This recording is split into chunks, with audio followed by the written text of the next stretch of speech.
This is the Louie T Network. In the Lab Room.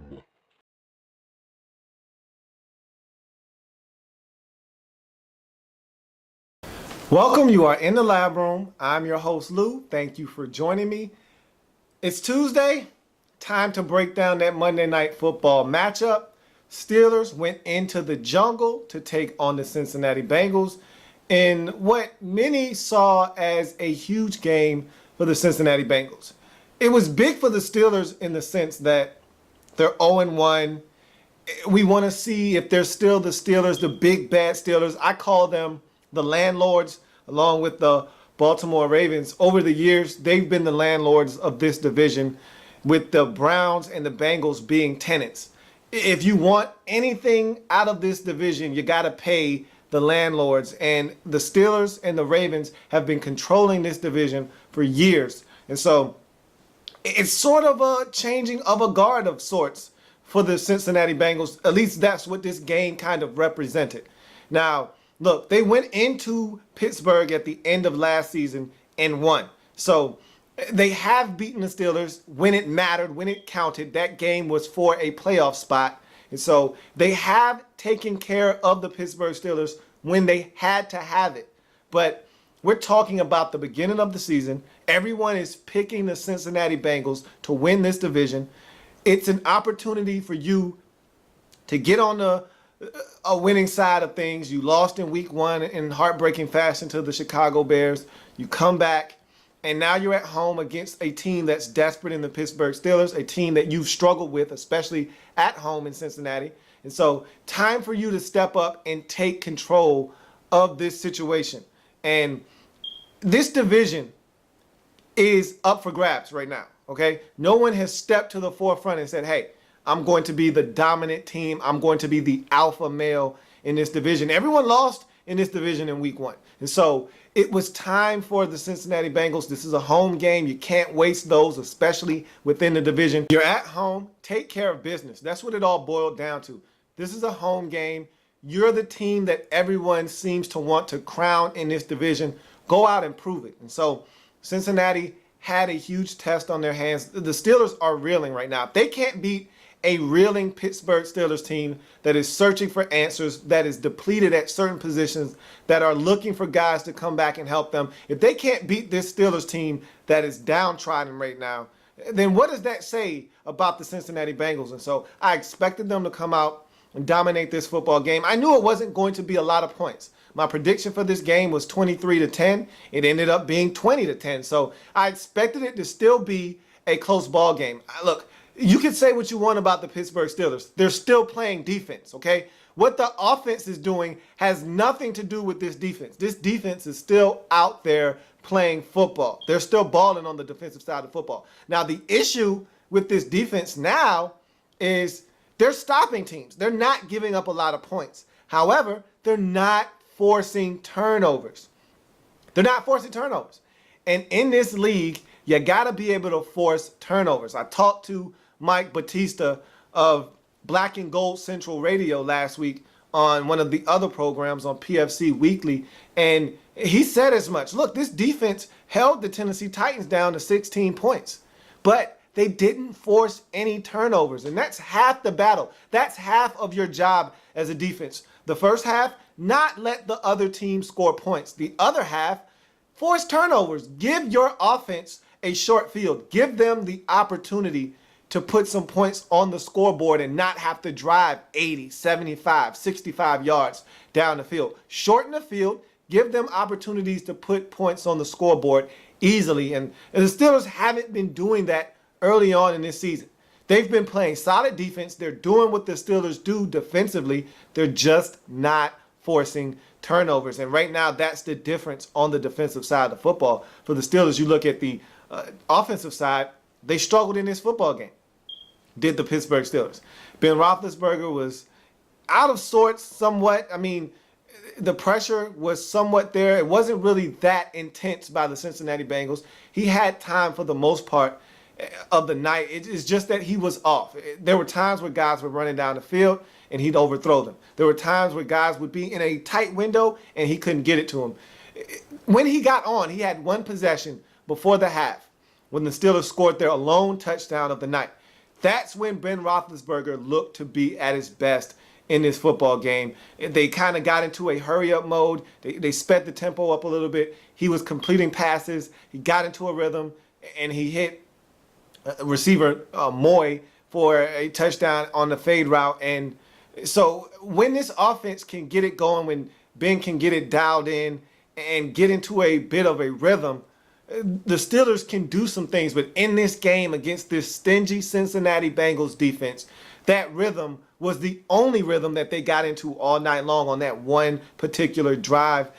Anytime the Pittsburgh Steelers felt like they were getting something done, the Bengals would be an opportunistic defense, force a turnover, and thwart any kind of Pittsburgh Steelers scoring opportunity. Early in the game, Roethlisberger completes a long pass to tight end David Paulson. He's running down the field. He's got a huge gain. He's inside the red zone, and he's stripped on the play by Pac-Man Jones, recovered by the Cincinnati Bengal. That kills a scoring opportunity for the Steelers early on in this football game. And if you ask me, that was the turning point in this game. That was the momentous moment. The Steelers have an opportunity to jump on the Bengals early in this game, really establish themselves as a team that could take this game on the road in Cincinnati. And David Paulson puts the football on the ground after a long gain. And just like a week ago, when the Steelers seemed to be on their way into the end zone to jump on top of the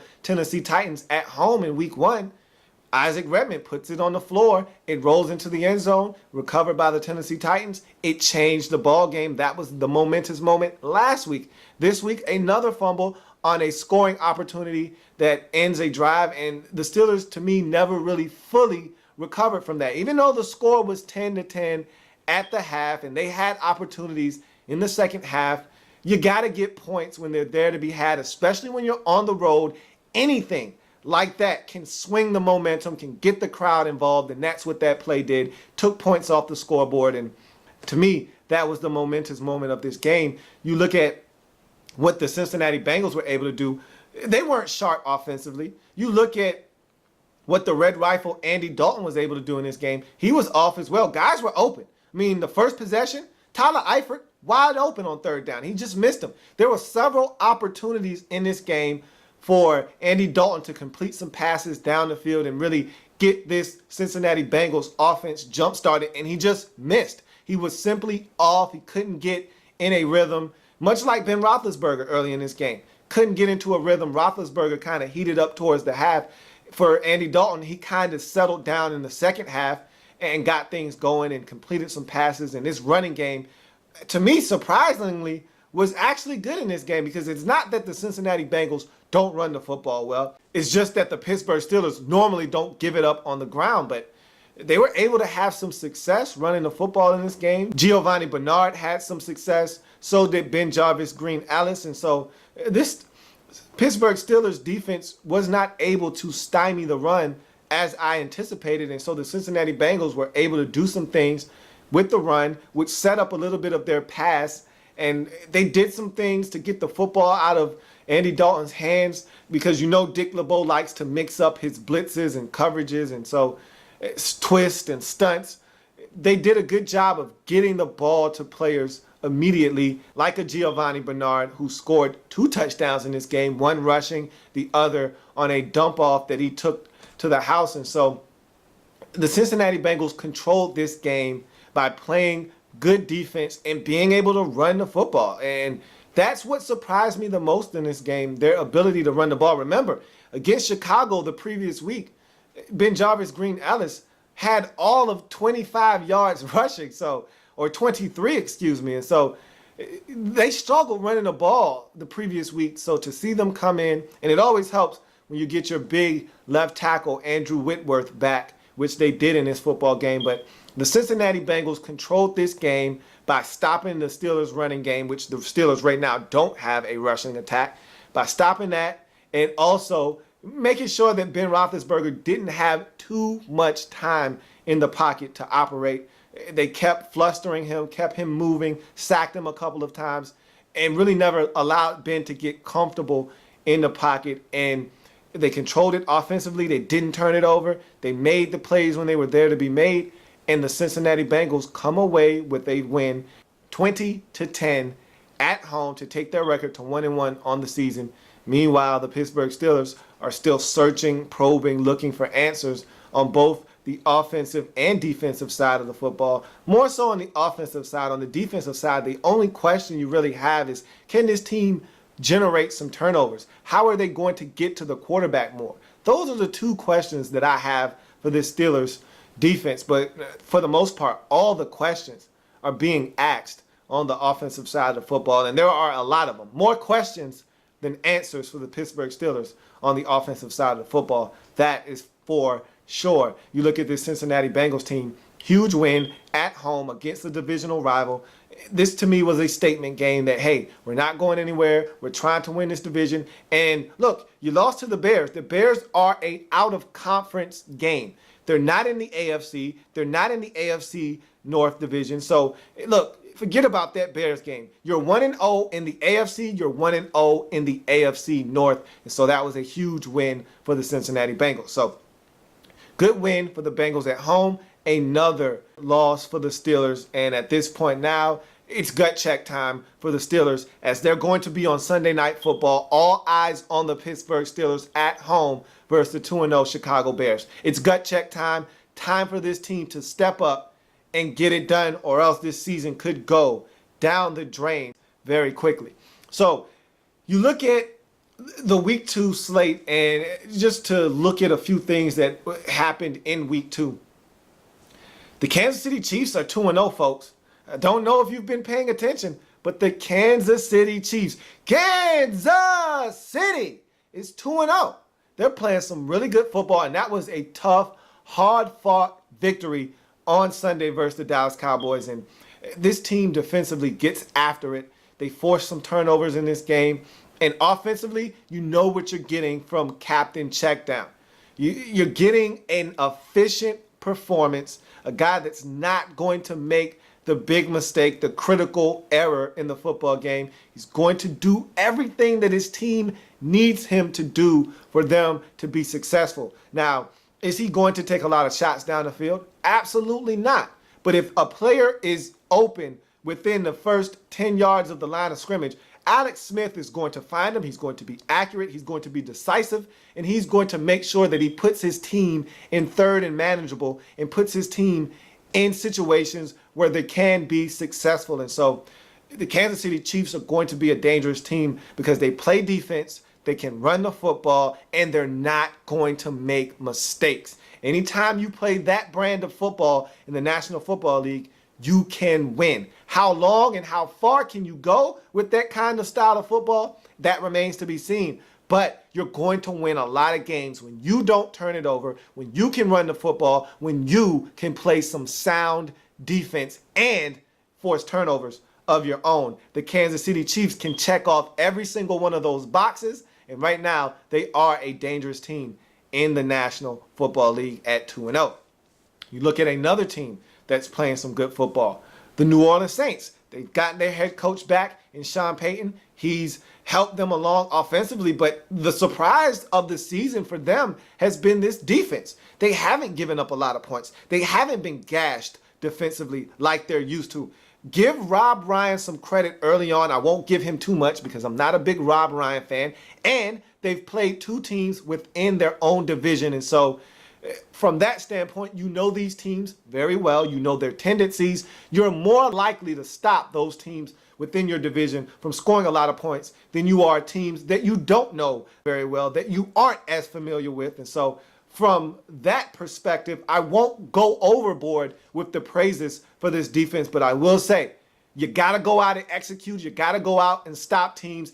And the Saints have done that to this point. One at home against the Atlanta Falcons, a huge win to start the season, and another win on the road versus the Tampa Bay Buccaneers, both in the division. So right now, as it stands, the Saints are 2-0 overall, but more importantly, 2-0 in the NFC South. So the Saints have started out this season really hot, and they look good on both. Did you hear that? Both sides of the football. So That's another team to look out for in this season. The big news of today was the suspension of Deshaun Golson, Tampa Bay Buccaneers safety. He's appealing that suspension. Don't know if he'll be able to have it overturned. Most times when guys appeal suspensions, they don't win, but we'll see. Either way, he's being suspended for too many helmet-to-helmet hits. He had 1 or 2 against the Jets in week 1. He followed that up with another one versus the Saints to running back Darren Sproles, and so the league had seen enough.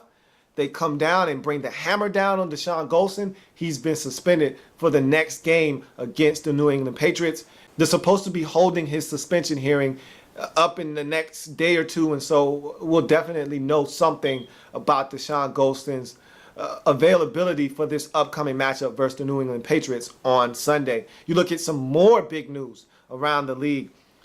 Tackle Ryan Clady for the Denver Broncos, their left tackle, their big guy, their anchor of their offensive line, could be done for the season with a Liz Frank injury to his foot. And he's had problems with that foot in the past. And if, in fact, this is a Liz Frank injury, he's going to be done for the season. And that would be a debilitating blow to this Denver Broncos offense. They've been all but flawless to start this season off, and it's because of the protection up front. Everything starts up front with the protection on any football team, and the protection for Peyton Manning thus far in the season has been spotless. And so if they lose a guy like Ryan Clady, that could alter the outcome of this season for the Denver Broncos tremendously. And so Broncos fans are holding their breath, hoping that this is just something that is a mild injury that can be overcome with a little bit of time. Maybe he'll miss a game or two, but that is a lot better than missing the remaining 14 games and the postseason. Look, if Ryan Clady is done for the year, the Broncos could be in some serious trouble. You can't just find left tackles in the National Football League. They're just not walking around on the street, and they don't grow on trees. Either a guy can protect your blind side or he can't. And there's a reason why left tackles come at a premium and are drafted high in the draft. That's why we saw, 4 or 5 tackles come off the board within the first 12 picks of the 2013 NFL draft, because left tackles matter. Tackles in general matter in the National Football League. You can get a guard, you can find a center. Tackles are where it's at in this league, and if your tackles aren't sound, it can alter your offense and the outcome of your season. And for the Denver Broncos, this could be a huge setback in their Super Bowl aspirations. We'll see. Only time will tell what the status is of Ryan Clady, but right now it is not looking good for the star left tackle in Denver. So that's a touchdown. Go ahead and throw it up. Want to keep it nice and concise and precise on Tuesdays. Let's tackle on this extra point. And the extra point for today is going to kind of tease tomorrow's episode. Look, I didn't go 14-2. That was a little disappointing because that's all I talked about last week. But we'll go over that in the next episode. And we'll talk a little bit more about how I fared in the Pick'em Weekly. But also, for those of you in the Survivor Pool, look, it's starting to whittle down. These Survivor Pools get rid of people very quickly. If you can't find a way to pick the right teams, you'll be out of there quick. You don't have a second chance in a Survivor Pool. Either you get it right the first time or you're done. And so that's the beauty of a Survivor Pool. It's now or never. And what started out as a 15-man pool is down to about 7 or 8 players. And so how quickly they fall. For those of you in the first ever In the Lab Room Soul Survivor Pool, it's coming down the stretch. And so only 7 of us or 8 of us remain. Good luck to you all. And remember, if it happens in the National Football League, whether big or small, we cover it all here in the Lab Room. I'll see you tomorrow. I'll break down the Pick'em Weekly and what I was able to accomplish in week 2. You'll also have the Soul Survivor for the week among other things. See you tomorrow. Have a good one. While you're here, go ahead and sub up. In the L.A.B.